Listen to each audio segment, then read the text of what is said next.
શ્રીમદ્ ભગવદ્ ગીતા અધ્યાય 10 શ્લોક 30 પ્રહલાદઃ ચ અસ્મિ દૈત્યાનાં કાલઃ કલયતામ અહમ મૃગાણાં ચ મૃગ ઇન્દ્રઃ અહમ વૈનતેય ચ પક્ષિણામ.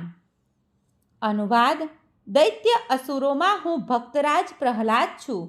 દમન કરનારાઓમાં હું કાળ છું. પશુઓમાં હું સિંહ છું અને પક્ષીઓમાં હું ગરુડ છું. ભાવાર્થ: દિતિ તથા અદિતિ બે બહેનો છે. અદિતિના પુત્રો આદિત્યો અને દિતિના પુત્રો દૈત્યો કહેવાય છે.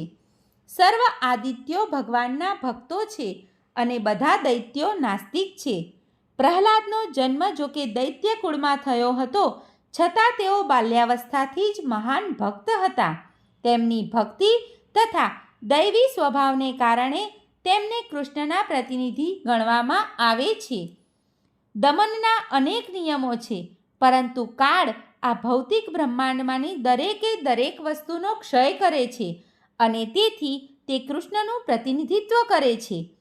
પશુઓમાં સિંહ અત્યંત બળવાન તથા ભયાનક હોય છે અને લાખો પ્રકારના પક્ષીઓમાં ભગવાન વિષ્ણુના વાહન એવા ગરુડ સર્વોચ્ચ છે. સર્વે મિત્રોને દીપ્તિ જોશીના જય શ્રી કૃષ્ણ.